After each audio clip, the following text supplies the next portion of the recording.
I'm doing it almost like, because I'm holding this mic, I'm almost like a reporter in the field. Yeah. Ran out of tape. That's going to be probably 5 by 7. Hello, everybody. Oh, wait, you're still talking. Sorry. Will's just jammering over Hold there. on. We've got more important things. Headphones? I need to waste some of your guys' time since you wasted some of mine. That's what I was, when I finally looked at my phone, I was actually refereeing a little argument between my 9-year-old boy and the 8-year-old neighbor. And man, it was so dumb. And they were just retaliating. They're like, okay, fine. You want to do that? Then I'm just going to destroy your fort that you built outside. Oh, you destroyed my fort. I'm going to throw away your favorite baseball that I have upstairs. Like, it was just back and forth. I'm like, oh, stop. Kids. Okay, I'm ready. Okie doke. Hello, everybody, and welcome to 3 Point Perspective, the podcast about illustration, how to do it, how to make a living at it, and how to make an impact in the world with your art. I'm Jake Parker. I'm Lee White. And I'm Will Terry. And all three of us are professional illustrators. And we've all been working for about the last 25 years. We work with just about every major publisher in the business. And together we've published somewhere around 100 books. And we've all taught illustration at universities. We come at you guys with a different topic, and sometimes we're going to fight. Sometimes we're going to agree. And every time you are going to learn something magical and unicorn-like. Right on. Okay. Good to see you guys. Here we are meeting together to talk today about our foundations course. And this is Lee's episode. And this is something that we've been working on for, I don't know, like a year now, trying to get this organized and put together and get these classes put in just the right order. And we're going to get into that. But I'm just going to turn this time over to Lee and say, take it away and go for it. Let's go ahead and dive in. This is going to be a fun one. In this episode, we are definitely going to be breaking down foundations. Like Jake said, we just built a new foundation curriculum at SVS. And so it's just got us thinking about what makes a good foundation. And in this episode, we're going to talk a lot about where foundations come from, how the current model is built using colleges. We're going to talk about a lot of things to watch out for and to maybe even be able to measure your own. If you're in a foundation program, measure how effective it is. Or more importantly, if you're thinking about going to a school, you're always going to start with the foundation program, and it's going to give you some criteria to look for and maybe guide you. So this episode could actually save you thousands and thousands of dollars, or it could change the direction and the path that you choose to go on, because it might change. You might change schools based on this. You might change approaches based on this. So there might be a lot of shifting. So we're going to dive deep, and we're going to look at it in a very, very critical way. And so I just want to prepare everybody for that, because there's some harsh truths that we're going to talk about, and we're not going to pull punches here on some things that we think could be improved, and everything could be improved. And we don't have the perfect solution. I don't think anybody does, but I think it's important to look at things critically and then try to figure out a solution for them. What do you guys think? Well, yeah. One, what kind of classes are foundation classes for those who have never been to an art school, or what are we actually talking about? These would be like the first, depending on the program, first year to 2 years, where you're learning to draw, you're learning to design, you're learning to think like an artist. And, some of the programs are great and some of them aren't. And we're going to try to figure out, how do you judge which one's good or not? And what do you look for?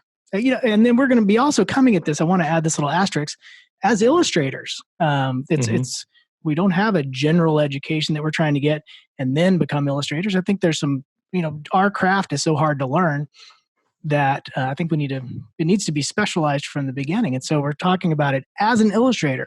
And, in other words, an illustrator is going to maybe need a different foundation than somebody who's going to be a fine art sculptor or a photographer or something like that. Right. There's something Will was saying before we hit record that I wanted to bring up too. Remember you were talking about the different kinds of teachers there are? Do you want to? Yeah. I want everyone to know that we are going to be very critical of foundations programs in general, but specifically, the teachers come in all different flavors that we've experienced, that some of our students have experienced, that we've known personally. There are in college art programs or art schools, there are poor teachers, there are fair teachers, there's good teachers, and there are great teachers. And as we are critical of these foundations programs, one, we're mostly talking about the poor or fair teachers, or the teachers that are teaching something that where they're great at what they do, but they've been asked to teach something that they're not good at. That happens a lot as well. Mm-hmm. We're more being critical of the system and not the teachers. And we want to really reiterate that there are some problems in some of the way that art schools are structured. Yeah. And really these problems affect the education the students are getting, but also I don't think play fair to the educators that they're hiring as well. So right. Sometimes the teachers, they don't have any choice. They get thrown in sort of the lion's den, and they're actually a great teacher. They just ended up in a class they had no time to prep for or something like that. So that's kind of a focus on the system versus the teacher. Mm-hmm. But I'm glad we're talking about it, because I do, like you were saying, Lee, like this episode could mean the difference of you spending $100,000 at a school that you're not ready for, or that isn't ready for you, versus, $10,000 on sort of handpicking and putting together your own education through online classes, through one-on-one sort of mentoring and tutorials and things like that. So, all right, should we dive in? Let's go ahead and dive in. All right, this one's mine. So as Jake was just mentioning, he just did a prop class, and I just did a light and shadow class, and I think Will did what's your class, Will? How to do something? What's your class? What's your class? Well, the last one that I did was painting, color, and light. But what's that class? Right. What's that class that's in the foundation? Oh, the visualizing, drawing, perspective. Yeah. So all of us have different classes that are in this. We just basically, all three of us have been working on building this foundation program for our school. And I just got to thinking about it that, it's called a foundation, and every school has a foundation, and nobody really talks about the foundation. It's funny. It's just kind of a word like, I just go, that's your foundation classes, but nobody really ever dives into it. And since we just had to sort of revamp ours and build it, I thought it'd be fun to dive into what does that mean? What is a foundation? A lot of people, a lot of our students have gone to formal 4-year colleges. Some people are piecing together different things. Some people aren't going to college at all. And so I think it would be interesting to just dive in and see what does foundation look like nowadays versus in the past. And so to start off, there's kind of 3 models of what I think most people go through in terms of a foundation. And I'll go through that, and then I'll ask you guys some questions. So step 1 is the student with absolutely zero foundation at all. They're just diving in and trying to do illustration. And that is really, really, it can be really good or it can be really hard. But that is a model student where they literally just started drawing and then they never did a foundation. Method 2 or scenario 2 is a little bit more common, I think, across the United States at least. And that is a moderate foundation, which is built up of a couple of figure drawing classes and some pseudo foundation classes. They call it foundation, maybe 2D design, all these weird named classes, but you kind of get this smattering of 6 to 8 classes or something, and then you're off to your major, to painting or illustration or whatever that's going to be. And then the last model is the dedicated art school that is a robust foundation with a ton of classes, but that also comes with some problems as well, which we'll talk about. So out of those 3, what did your foundation look like? Was it one of those 3, or is it another model that I haven't really mentioned? Let's hear it, Will. What do you think, Will? Where'd you go to school, Will? I went to BYU. Okay. Yeah. And it was, our foundation program was really built on, and this is also a kind of a criticism, is for a lot of art schools and hey, wait, can I stop you just for 1 second? Every time you say BYU, I only think PYT by Michael Jackson. Oh. I want PYT. to love you, PYT, pretty young thing. A loving girl, TLC, tender loving girl. Please don't ever sing again.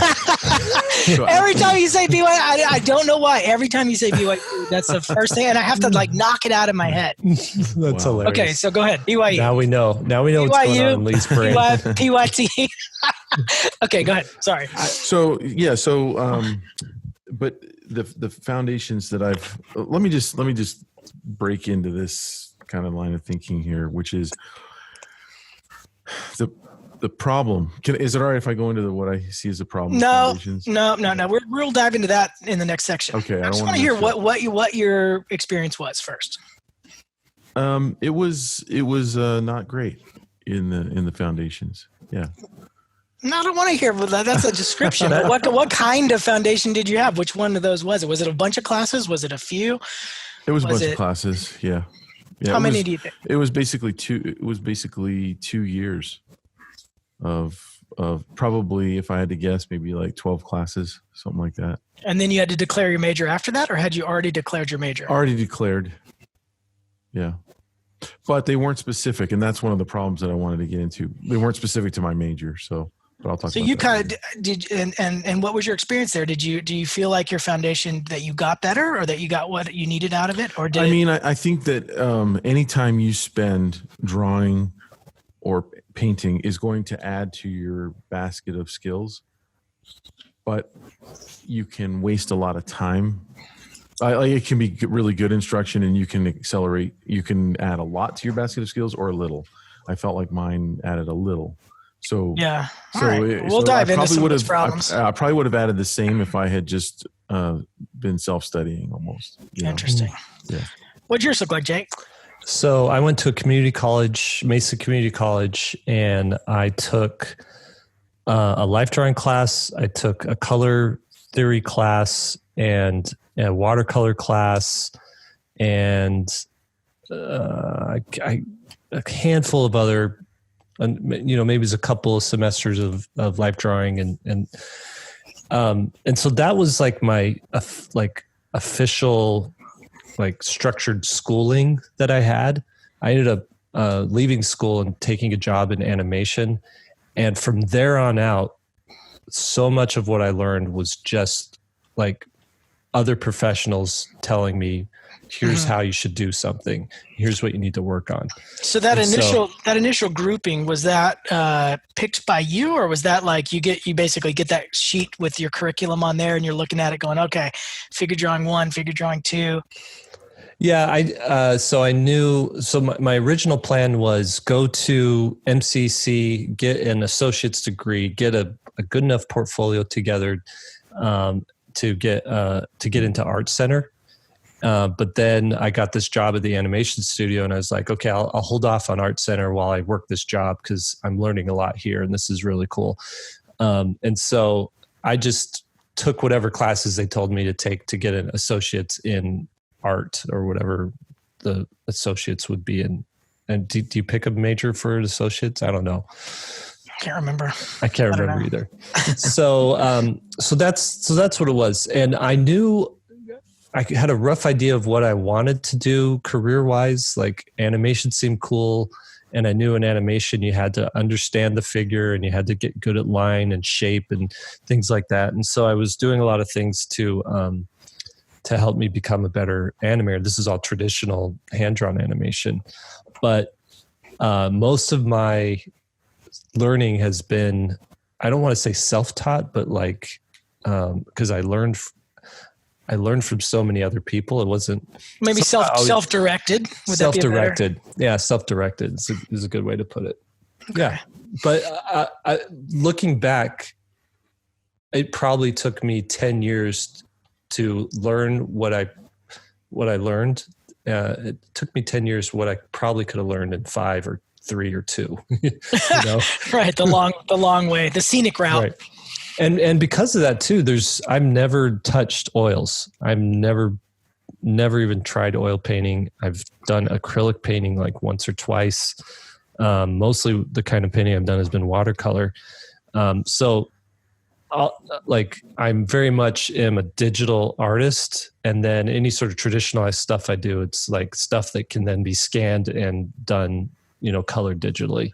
So that's like my deficiencies in, from a traditional school would be a lot different than what they are now. I'd probably have a better understanding of color theory. I'd probably have a better understanding of maybe composition, or at least an earlier understanding of composition stuff.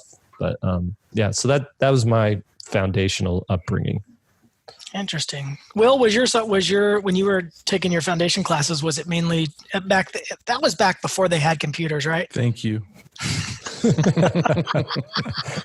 No, but for real, it sounded like an insult, but like for real, like I think Space Invaders had just come out, and Will is sitting there with his oil. He signed up for Intro to Stone Tablet Carving. This is why I participate in the podcast. No, but really, when you were in foundation, it was mainly traditional. Yes or no? Yes. In fact, I can tell you that we had a typography teacher who made a bold statement and said the computer will never ever replace the linotype for specking type. Oh, that's great. And 2 years later, he was no longer teaching there. I don't even know what a linotype is. That was Steve Jobs who said that. And he changed that's that massive machine that you would actually like, oh my gosh, those things look like something out of a Victorian sci-fi novel. Yeah. I'm going to mention that part. That goes along with some of my problems of foundation, but I'll just go over my foundation real quick. I started school at a school in Laguna Beach. Before I went to Art Center, I studied there for, I think, 3 semesters, just so I could get the Cal Grant, which is a different topic. Anyway, that school was very realism heavy. And so we go into the basic foundation, and they hand you the piece of paper, and you just start taking these classes. I thought, looking back on it, it's really weird that everybody's got these different goals and these different paths that they want to take in art. And then we just all sit down and do the same thing. And so it was all traditional media, and it was all realism. And it was weird because at that point, I remember sitting there in class, I think it was like the second semester or so, and I'm looking at the stuff that's on the wall for the foundation, because they had different parts in the hallways and stuff where the classes would put up their work, and all the foundation stuff is like this high level realism stuff. And then I would see the senior show, also very high level realism work. And I was like, man, I just saw the writing on the wall. I was like, I got to get out of here, because that is not what I want to do ultimately. And so I bailed. But there was a very, very direct correlation between what the foundation was at this school and what the finished result was at this school. And so the bells start going off. Even at that time, I'm just like, okay, does your foundation equal what you end up doing? And that could derail a lot of people, or maybe not derail is the wrong word. It could change the path of somebody if you get in the wrong foundation program. That's kind of where I left that. And anyway, then I go to Art Center, and that one was definitely the definition of a robust foundation with a ton of classes. Definitely came with its problems, because it was like boot camp, and you're doing everything at full intensity. So you never get to question why you're doing something or what you're doing. And so overall, it wasn't a horrible foundation, but its effectiveness, I question, sort of like you guys, is like, I think I could have tapered it down and probably gotten to where I need a lot quicker than 8 semesters. Because then at the end of whatever that foundation period is, they're like, okay, pick your work now, and they expect you to sort of immediately have a style. But everybody's been through the same boot camp. And so that's why a lot of the work in my opinion, ends up looking like the teachers. And so each teacher had its like little ducklings that would follow, and, oh, that person's taking classes from that teacher. And you could tell. And, there was like 4 or 5 different little breakaways, and all the students kind of followed suit. It was interesting to see that, because nobody knew what to do. They'd all been, head down, drawing a bunch of figure drawing classes. I don't know. It was weird. So there was a lot of classes, but it seemed like I was spinning my wheels quite a bit. So I want to transition from that into some of the problems with the foundation systems, and I'll open it up to you guys too. But I got a list here, and we can talk about them as we go through. My first problem was the classes don't have any relationship to each other. And what that means is one teacher's teaching one thing, the other teacher's teaching another thing, and they're not necessarily talking to each other, and the outcome out of the whole foundation program hasn't been established. So it seems like a smattering of classes, they need this, but the outcome hasn't been talked about. Like, where should people be? What do you guys think about that? Yeah, I think like it seems like it's a problem a solution in search of a problem type of thing. Like we know life drawing is something important. We know that light and shadow or color or all these things are kind of important things, and they should know this stuff. But I noticed like in my foundational upbringing, it wasn't until I went into the professional sphere where I saw actual application of here's why you need to understand a human anatomy, because when you're drawing this character from your imagination in this pose, the arm is going to look like this. It's going to be straight on this side. It's going to be curved on that side. And when you're taking life drawing class, you're just drawing bodies. And even if it's like, if it's longer than if it's a 2-hour pose, if it's longer than a 30-minute pose, it's less about life drawing and more about light and shadow and form. Right.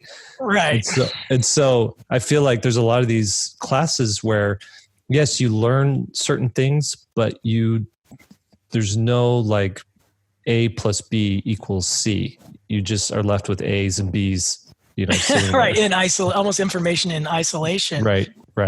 I mean, figure drawing, like we should bring up the figure drawing because we've all three talked about that before, that it's such a leftover sort of relic, in my opinion. Not that life drawing is not important, but what you're supposed to get out of it doesn't really get talked about. It's almost like they're like, okay, you're in art school, now you got to draw this person in front of you, and they need to be naked, and you need to draw what you see. Will, what were you talking about yesterday with the light falling on the model? You were mentioning something about when you're in a life drawing class, how it doesn't relate to. Yeah. So basically the problem that I see with figure drawing is that they set up the model, they set up the lights, and you're encouraged to look at proportion, which is great, and every art student needs to be have that awareness and have that skill, but then it seems to get stuck there, and it gets stuck in measuring proportion and also drawing shadow shapes and light shapes. And when you're done, you're able to, if you really take those classes seriously, and if you take them multiple times, you can go into a figure drawing session and impress people often, if you develop those skills. But what I find is, and I'm talking about myself too, after taking 3 figure drawing classes in college, I couldn't sit down and draw the human form in an illustration from my head, from memorization. Right. So and I'm sitting there going, what's wrong with me? I can draw the figure when I see the model set up, but I can't just start drawing illustrations out of my head. And so somehow there's something that's not being translated through that. And at one of the colleges that I did teach at later, they did have a figure drawing class that they called Drawing for Illustration. So they would set up a model, and this is a class that I think we should have in foundations. You set up a model and you draw from the model to make an illustration. So they would maybe one day it would be they're going to do Goldilocks and the 3 bears, and Goldilocks is walking through the forest. So they pose the model walking, a little girl, and with clothing, and you draw for an illustration for a specific purpose. And anyway, that's do you think that kind of training makes people favor, again, going back to my first experience at that school in Laguna Beach, favor realism? Because I mean, if I was going to draw Goldilocks or Little Red Riding Hood now or something like that, I would just make them a triangle with legs. I mean, that's how simple it is. And do you think that kind of training over time changes what your style would be? Because that's almost like the NCYS school. What you're talking about there is like, hey, we got a model, we lit it for this kind of narrative purpose, and now everybody takes that information and makes an illustration out of it. But do you think that all of a sudden changes the way that the artwork comes out?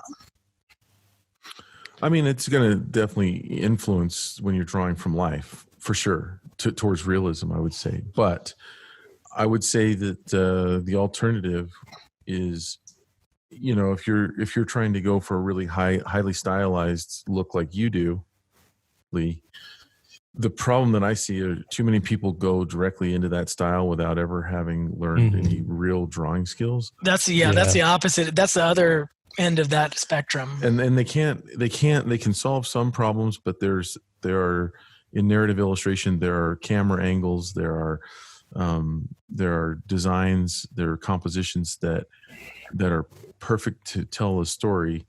And if you don't learn how to draw well, you are stuck in a similar, I don't know how to say it, in a similar way of solving every problem. Like every problem seems like it needs a hammer instead of different tools, you know? Right. And so you can spot it. You can spot someone like a Peter Brown who has a very shape-oriented style, but who can draw. He could draw really so well. Yeah, you can spot it a mile away when people are hiding bad drawing skills. Right. I mean, for sure. Right. Right. I think too, though, studying life drawing it's a good step because it trains your eye to see and understand forms like connecting into each other. And I think then the next step is doing like life fabrication drawings, where you just come up with poses based on the anatomy that you already know and understand. And then you add in, and there's, I don't know that anybody teaches this, and it could be that I'm wrong, but a straight up design class, just design principles, things like the rules of thirds, basic shape understanding, like how what's the psychology of certain shapes, composition, all those types of things. Those things are always taught, sort of like, it feels like those things are taught on the side. Like, here's your assignment. Oh, let's talk about this really quick, and here's how it applies. But I don't know if there's ever like a course devoted to those things. But we are building a course like that. And Anna Davis Court's character drawing course. That's awesome. Is that exact thing? It's shape based. I agree with you. That what you're saying is that there's not just a direct link from the figure drawing to anything else. And I want to back that up. I love figure drawing, but what happened to me in school was interesting, and I saw it happen in different capacities with different students, but everybody got really proficient at drawing the figure because there was such a focus on it. But what it hid a bunch of deficiencies in drawing, because once you learn how to make those certain shapes of, this is what I kind of use as a stand-in for my torso shape and my deltoid shape and this and that it becomes almost a shorthand. So when the model would take a pose, I wouldn't even need to look at the model anymore because I knew what shapes I was going to use for that specific pose. I'm just using them kind of as a guide. And at the same time, I do remember, I think I've talked about this on this podcast before, but I remember one time I was at a cafe and I was kind of waiting for somebody, and there was a Vespa parked out front, and I was going to try to draw the Vespa, and it was a disaster. And meanwhile, if you saw my figure drawings, you'd think I was proficient at drawing, but it was a mess. And so it was a real eye opener for me. That's when I started taking industrial design courses, because those guys really can draw anything, and I felt like a lot of the illustrators can't. And then to take that one step further, a lot of the people that I saw in the figure drawing classes got really good at it, and it almost became intoxicating because of how much they're getting a lot of attention for it. And pretty soon they were in the beginning, they're ahead of everybody because figure drawing is the main thing, right? And they're the best at it. And then gradually everybody sort of left figure drawing behind as they acquired those skills and left those classes and started doing their own thing. And pretty soon those figure drawing guys sort of got left behind. And I'm just using an average. There's a couple of guys who kept going with figure drawing and they became amazing painters, like Sean Cheatham, people like that. And so I'm just talking about the average, not the superstar guy, but like they just, what was originally an exercise became the end result for that group. And so that was something that was kind of an asterisk, like be careful, cautionary tale as you go through foundation is not to get too infatuated with any one part, especially as the praise starts coming in as you get better at that one part. Yeah. Yeah. I think that's the danger there is you get so good at life drawing that everything has an air of life drawing to it in whatever you create afterwards. And it should, right. It just has this flavor of, Conti on newsprint. That's the other thing too. It's like, whenever I look at portfolios, student portfolios, I'll flip through them and I'm wanting to see what did their imagination come up with? What did you bring to the table? And as soon as I see life drawing, I flip through that stuff as fast as I can. Everybody can do life drawing, and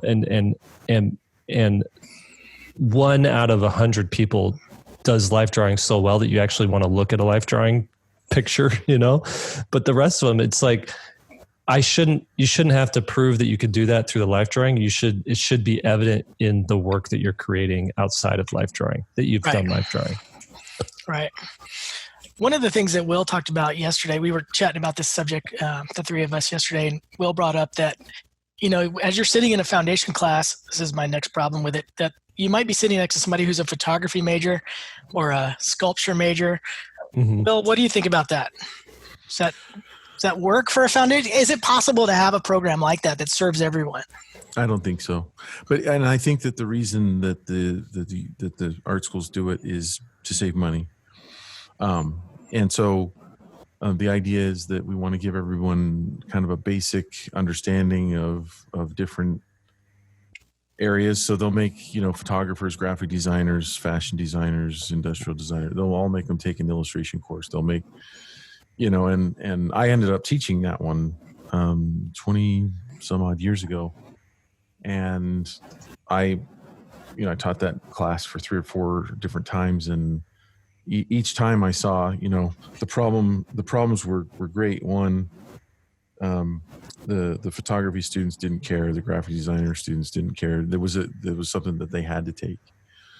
And then the illustrators would feel like they were king of the hill because they were just, doing so much better than the others. And at one point I took them outside.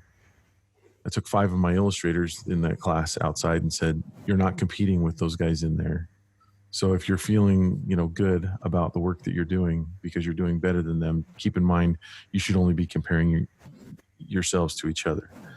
But to go deeper on that, we had to take, and I think I mentioned this, we had to take typography. And I think there are definitely some good things from taking those other classes. But when you're talking about the amount of skills that you need to become proficient in illustration, I don't think there's time for it in a 4-year program. I just don't think there's time for a lot of the classes that they had. Sort of spinning your wheels. Maybe getting some peripheral skill out of it. Yeah, you're getting some stuff, but I think those things are things you could pick up in other ways down the road. And I think the more important thing is really learning. I feel like I came out of my 4-year program not knowing how to draw. Wow, really? Yeah. I learned how to draw 10 years, 15 years into being a professional illustrator. Golly, I didn't know that. That's crazy. That is nuts.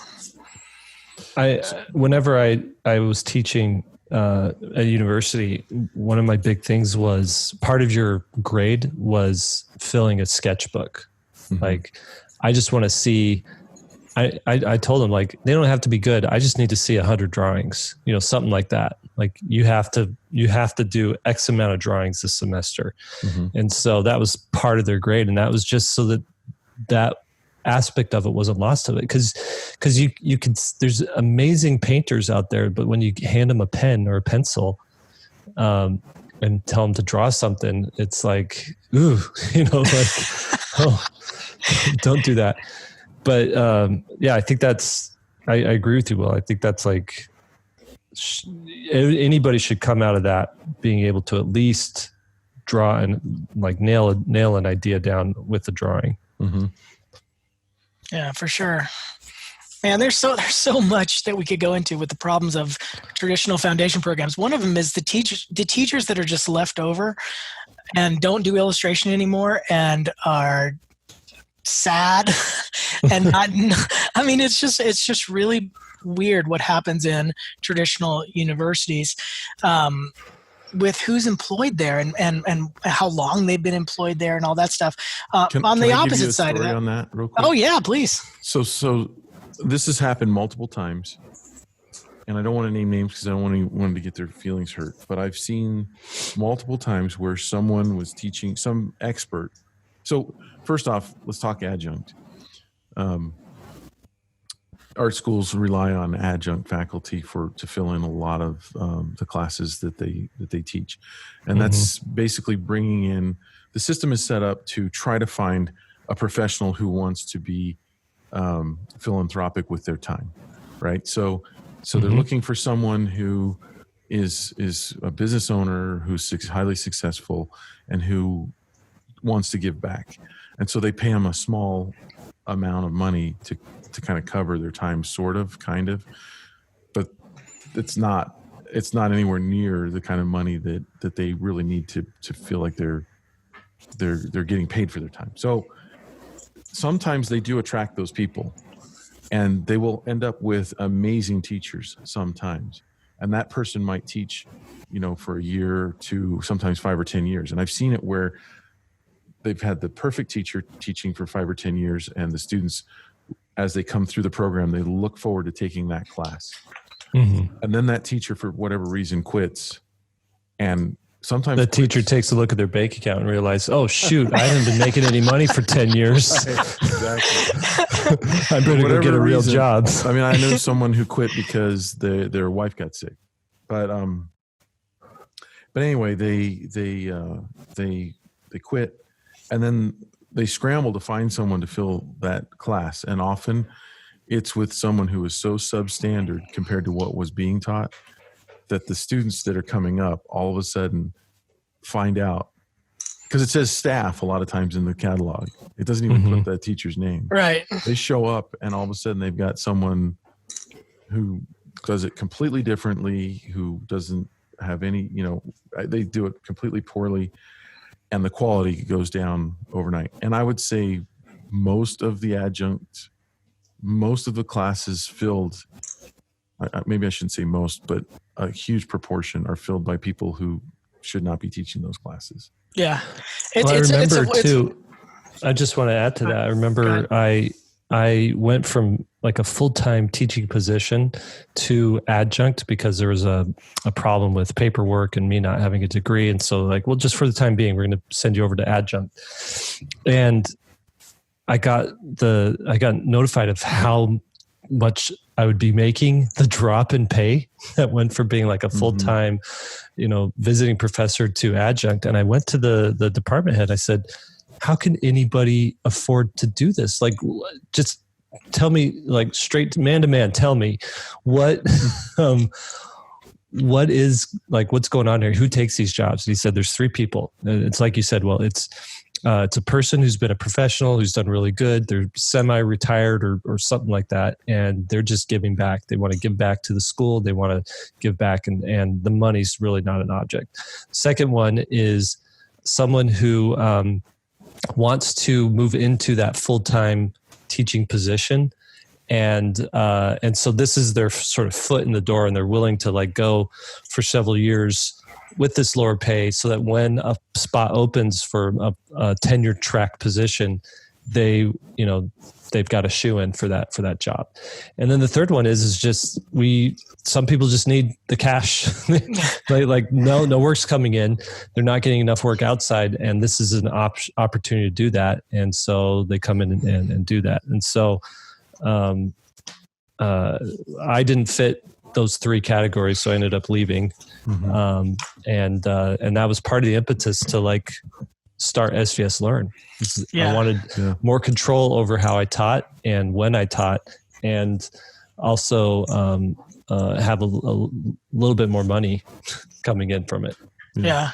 I mean, that's funny that you say that, Jake, about like it's having control. I was full-time instructor at the Art Institute of Portland for 10, 12 years or whatever. And some classes, it would take me 2 years to get into the curriculum. Yeah. I mean, it was crazy how much red tape was in there, but something Will was saying earlier, like you just don't know who you're going to get for a class. So I have one class that I want to just highlight that specific thing happening. I took over a class called Quick Sketch when I was first hired full time.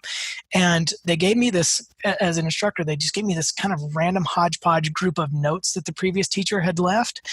And they were teaching Quick Sketch class. This is for entertainment or concept design. They were teaching this Quick Sketch class basically as a Pictionary class. Like, oh, you got 30 seconds to draw the Eiffel Tower. Hurry. And it made absolutely no sense in terms of what we're going to do. And one of the first things that I talked about to my department chair is that speed comes from proficiency. Speed doesn't come from scrambling and trying to draw very fast. And I noticed that over the years with tons of different students is that they weren't trying to draw fast. They drew fast because they understood. They had knowledge behind the drawings, and so the drawings naturally sped up. Well, that same class I taught for years and had a waiting list, and I really dialed that class in to being a high-performing class, especially at the sophomore level, into the foundation level, into the major. And then one day they laid everybody off, like just hundreds of people got laid off, myself included. And the next day, and I was scheduled to start that week with a full set of full class, 22 students in that class. And a waiting list still for that class. And they let everybody go. But the class is still running. The class is still full. And so they hired somebody who had literally no experience because they needed to fill that position. Mm-hmm. And I got an email the night before class, like, can you please give us all your resources and everything you're going to talk about in class? I was like, you can't let somebody go and then ask that question.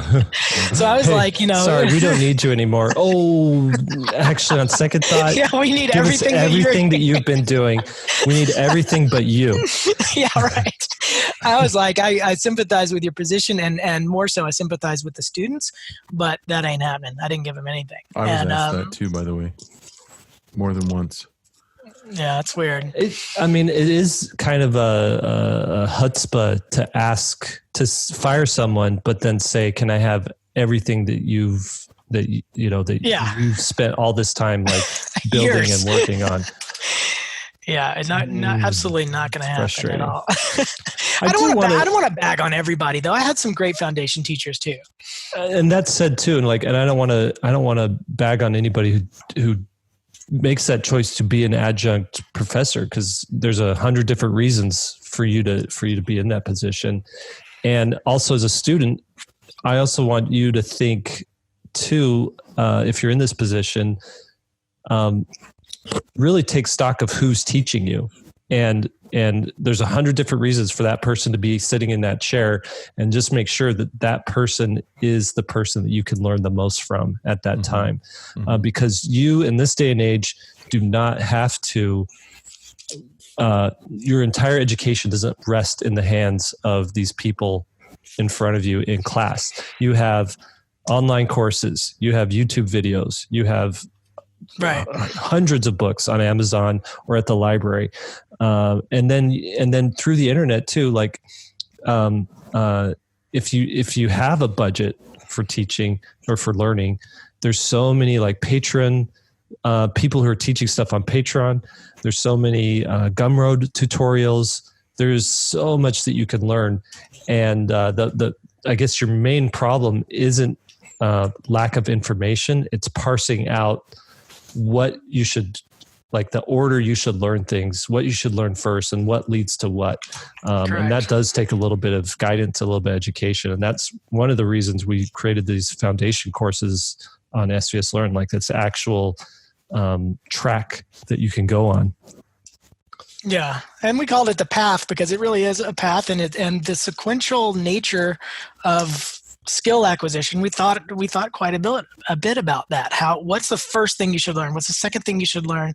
I would like to go into not necessarily just the individual classes there, but just in terms of in general, what are the things that every illustration foundation portfolio should have? I've made a little list here, and I'd love to hear whether you guys agree or disagree. And then maybe there's some stories that go along with some of this stuff. Before you do that, are we done bagging on foundation programs? Well, I don't want to just bag on them because there's some. There's a couple of what's that movie with Robin Williams where he's like the great teacher. Dead Poet Society. Yeah. Dead Poets Society had a couple of those too, and that were transformative teachers, amazing teachers within that. So I don't want to seem like we're coming across as negative. I had great teachers as well, but go ahead. I agree. Yeah, but I want to bag for one more. Okay. You beg for one more thing, and then I have one more thing to say. And the reason I think it's important to bring this one out is because I have a lot of friends who are professors or instructors who are great teachers in art schools, right? And I want to defend them, but at the same time, I want to bring out a weakness that's inherent to the system.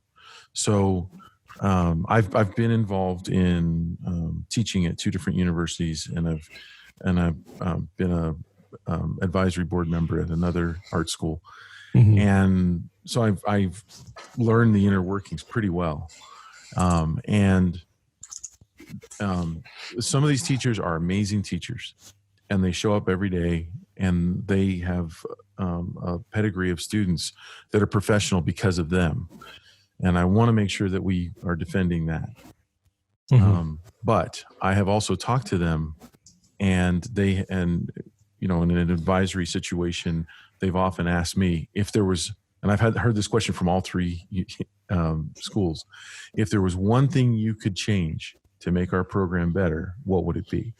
And I've always said, you've got to make foundations specific to illustration.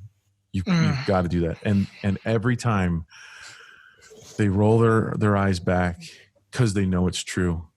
They've already thought about it.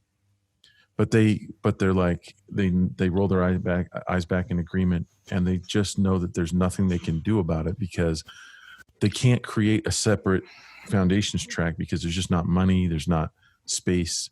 It's asking them to move a mountain that they just simply can't move. The budget required to do that is it's just something they can't bear. They're never going to get approval, and so they know it already, and that's what I want to bring out is because basically that are listening, we hear you. We know that that's a problem for you.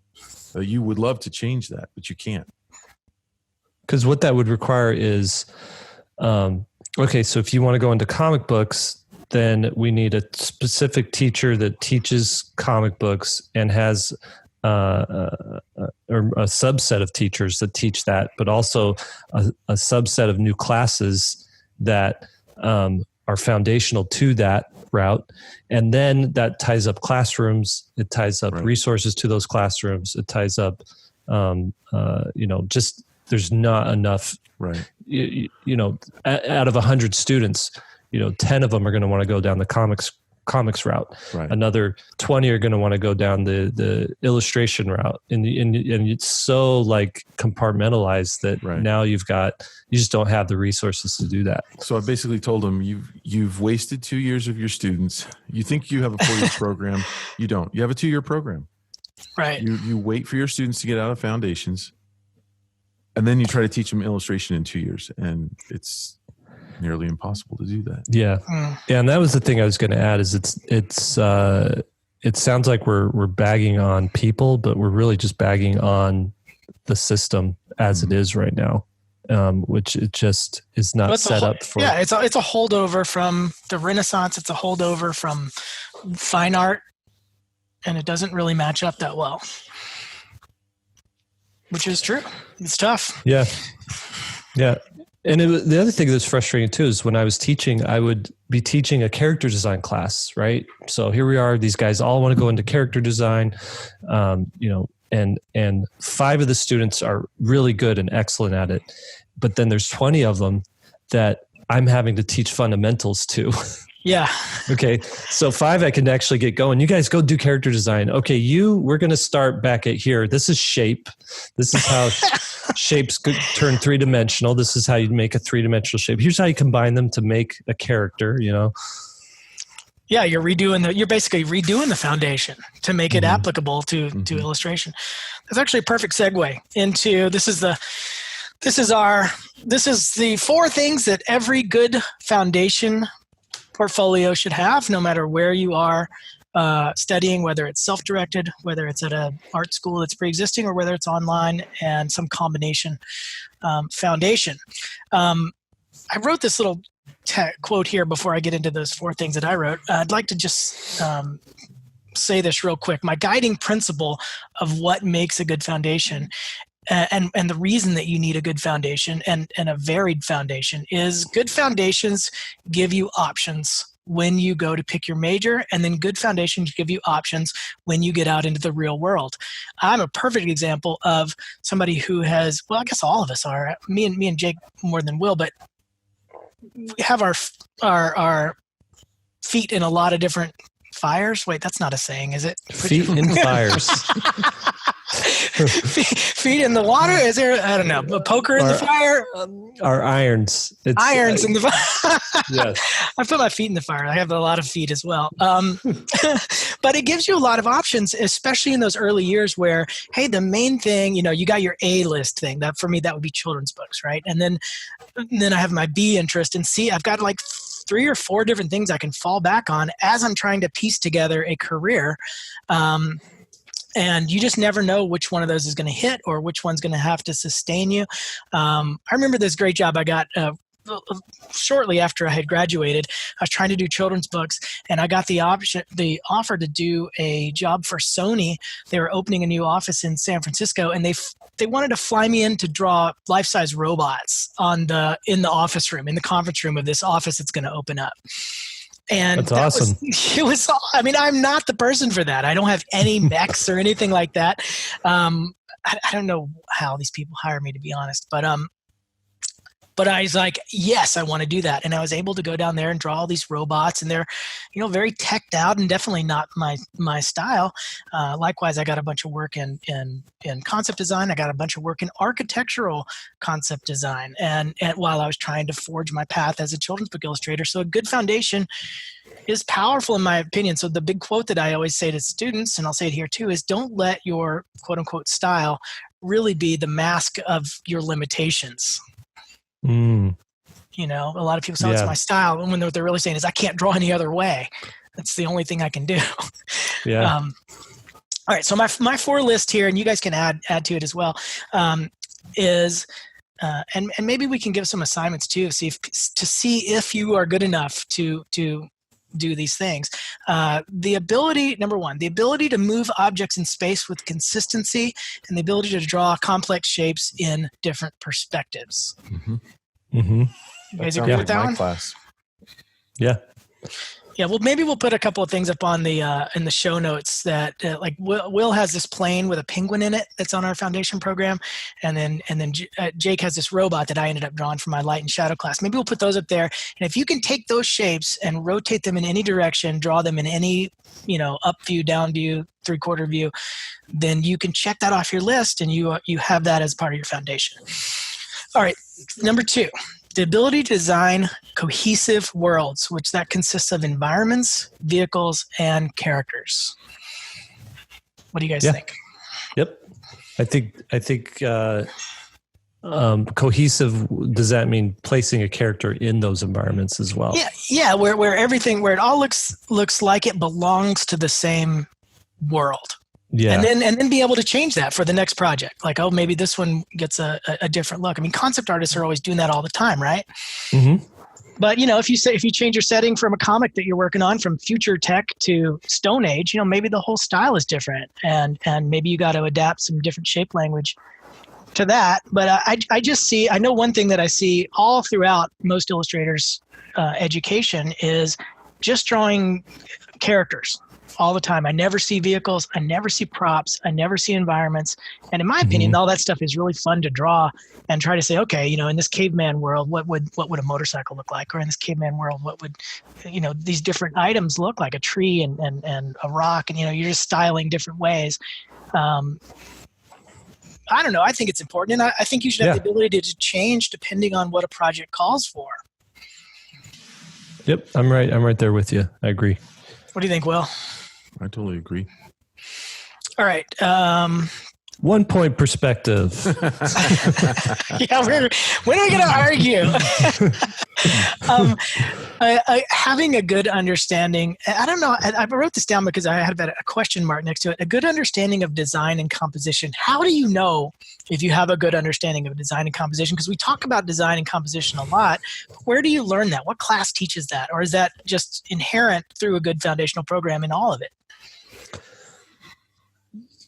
Yeah. What is that was the point I was making earlier is you might learn it in maybe like a landscape design class. You might learn it in or not landscape design, like a plein air painting class. That might be touched upon, like, put the horizon not in the middle, put it down here, put it up here, something like that.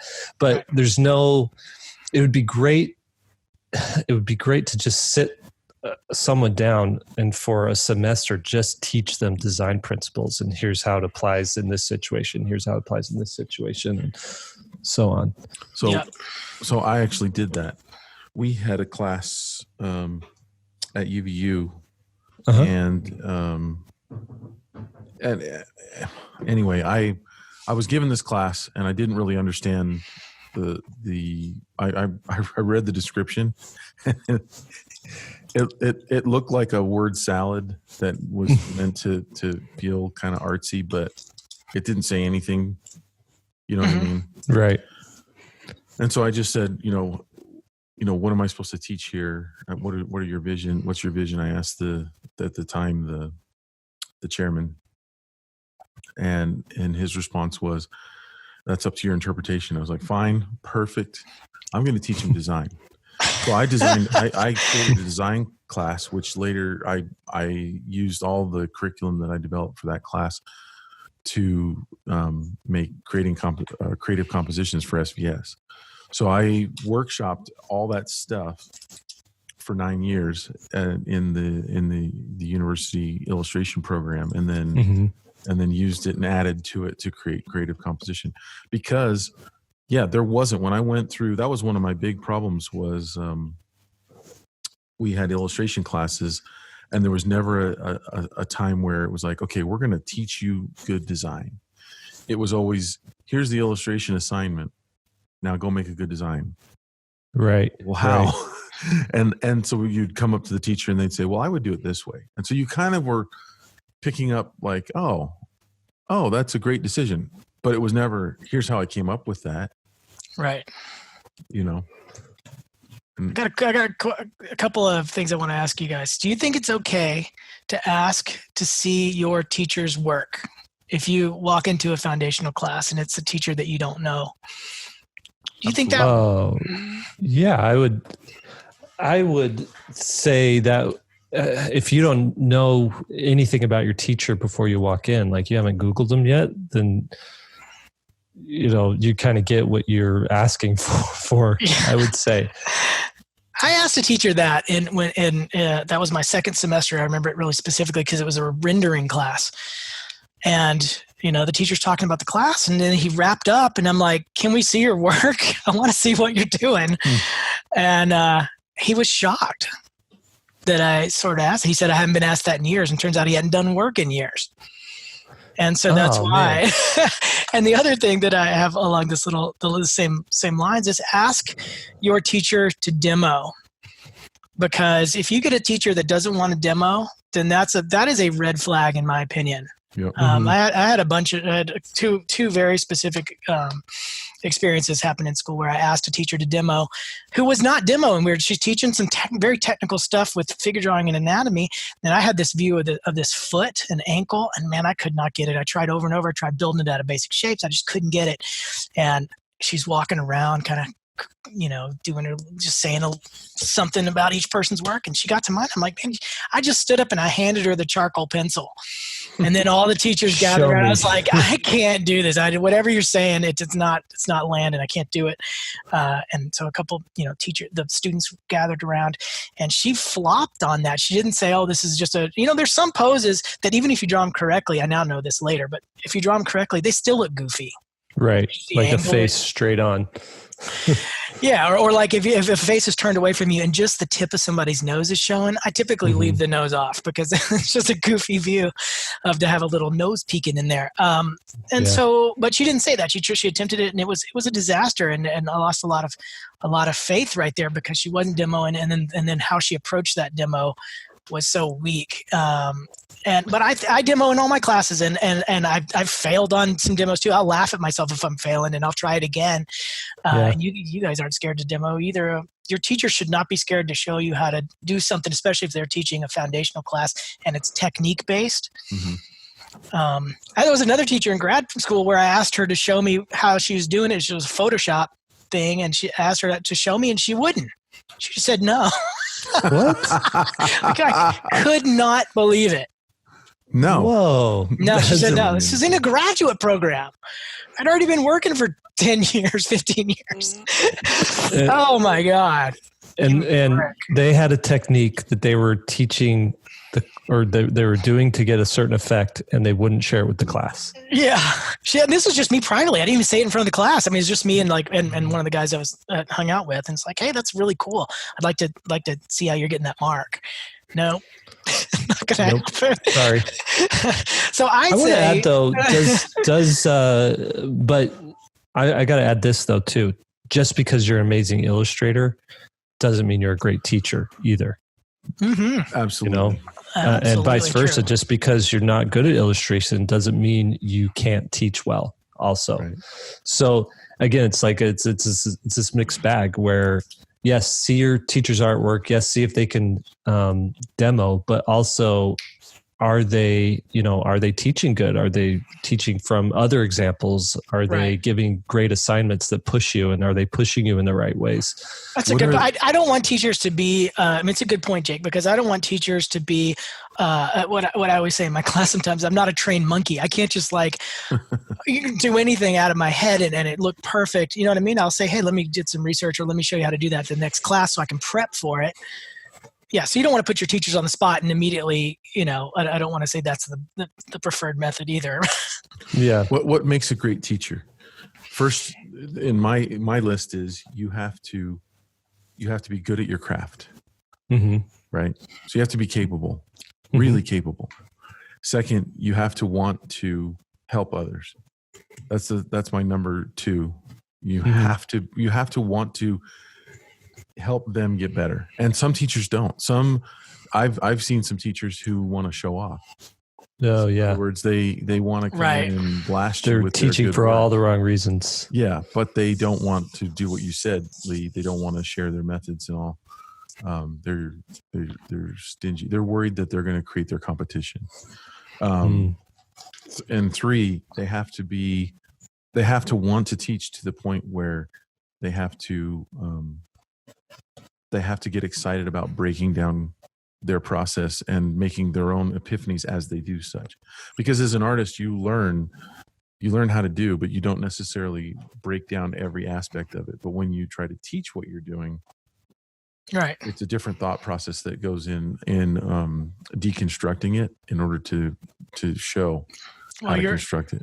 Yeah, what you're highlighting is why it's so hard to hire good illustration teachers, because they have to have this certain matrix of things going on at the same time. They got to do good work. They got to understand why the work is good, and then understand what they need to impart on you. It shouldn't be, hey, everybody draw exactly like me. Right. If I'm teaching a technique, it's here's how I do this thing, but here's the overriding principle. of what I'm trying to accomplish. When I was doing Folio Academy, we hired a teacher to teach how to write children's books. And this person said, step number 1 is go to the library and pick out all your favorite books and read them, become very familiar with them. Step number 2 is just write a good story. That's amazing. That's all you got to do. It's really easy. Is that the trick? The cameras were rolling. And we were filming this, and my jaw is dropping. Oh, man. Right? Now, that's what you got to do. Now, take, for instance, this book right here. I love it for this. And so if you want to write a story in that genre, kind of just write a good one like this one. And that's what the video was. Unreal. That's Unreal. funny. All right. Well, I'm sort of getting close to the end of my notes here. I got a couple things I want to add. If you guys are going through a foundation program right now, there's 2 things I want to add here. It's train your weakness, not your strength. Mm-hmm. A lot of people rely, that's kind of that figure drawing example we gave earlier where you fall in love with your own work, but you're not actually training the things that you're not good at. If you just train your strength, you're going to leave all these holes in your foundation. And so train your weakness. If you're bad at perspective, learn some perspective. If you're bad at design, learn some design. Even though it's going to be ugly, it's going to be hard because that's not what you're good at, right? Right. For me, drawing was one of my big weaknesses. I could paint really well. I'd never had a problem painting, but drawing, I really had to struggle with it, and I had to focus on it. And then at the same time, if you're in a foundation program, don't become a technique warrior. You got to watch out for those guys where they're learning perspective, they're learning lighting, and all these very, very technical things that everybody gets past at some point. But it becomes instead of a means to something else, it means to its own end. It's they start critiquing things like, oh, if the sun bounced off that tree, it would only be this value versus that value, and watch out for just getting too concerned about technique and just concerned about foundation. I think the whole time you're in a foundation program, you need to be making images that you think are interesting on the side. Even if you're learning perspective, that's a whole thing that comes with that. You know what I mean? And it's just it's a thing that everybody has to go through. But if you're just doing that, it's going to be, you could end up being a little bit too dry and end up feeling frustrated. And the whole deal with, I think, being an artist is being inspired and making things that you care about. And you can wrap some of these things you're learning in foundation into some of the work that makes you excited. That's going to be the biggest payoff. Yep. That's why I always tell people, like, regardless of what you're doing, your job, your schooling, whatever it is, like once a year, put a product out, put something out into the world that is what you want to do. So That's a great. set of prints, a self-published book, just something like, it doesn't even have to, it could be printed at Kinko's, like, Kinko's doesn't exist anymore. It can be printed at a FedEx office, and or whatever that's become now. It's whatever been that's become bought now. by Cheetos. Right. Go print it at a Cheetos office. Anyways, No, that's fantastic. That's good. Because that's gonna show you where your strengths actually are and where your weaknesses are and where you need to lean in heavy. And because once you're faced with something that is going to be actually like put out into the world, it ups the stakes a little bit more. Yeah, that's true. The last thing I'll add is that we have, like I said in the beginning of the podcast, we've been thinking about this heavily because we're redoing our foundation program, and we have made it and tailored it for illustration. And me, Jake, and Will are all teaching classes that we care about and trying to clean up some of the slop that we had in our foundation in those classes. And so if you're interested, go take a look at that if you're just studying on your own, or if you're in a program. I think we could supplement and compete with any 4-year degree with the foundation that we're building over there. Mm-hmm. Yep, I agree. What's the link for that? SVSLearn.com, and then just click on curriculum. You'll see the first 4 or 5 classes have already been built, and you're able to click on them and play them, and they all come with a subscription, and so it's cheap and easy and comes with assignments and all that stuff. And like I said, we're trying to trying to just shore up some of this stuff that is problematic that we've kind of highlighted here, and it's pretty good. And we're all of us are building classes. Jake just finished the prop class, which is for this. I think that's for the second level. Oh no, yeah, second level. Yeah, so the point of this whole thing is that once you go through these, here's actually what we came up with. We said, what should be in a portfolio? What should be in like a foundation portfolio? You should have some character designs. You should have some environment designs. You should show some props. You should have some finished illustrations, like a couple of finished illustrations. And then we reverse engineered that. Okay, in order to get to that level, how do you, what do you go through to get there? And so we designed these courses where you start at the very beginning, learning basic drawing skills and understanding these things, how to draw a character in dimensional space, right? And how to combine and subtract shapes to create things like cars and buildings and things like that. By the end of it, you should, if you do all the assignments, you'll have a portfolio piece. Once you're done with the prop class, you'll have another portfolio piece once you're done with the environments class. There's a opposing characters class and a character design class. You should have a couple of things you could throw in a portfolio when you're done there. You might not have a fully fleshed out portfolio depending on how much work you do, but you will have a foundation portfolio that then you can build off of and work from. For sure. Yep. We're proud of the work. Yep. All right. Wrap it up. Let's wrap it up. Okay. Everybody, here's my notes. 3-point perspective is made possible by SVSLearn.com, where becoming a great illustrator starts. And your hosts today have been Will Terry, Lee White, and Jake Parker. So you could find Will Terry's work online at willterry.com, and his Instagram account is at willterryart.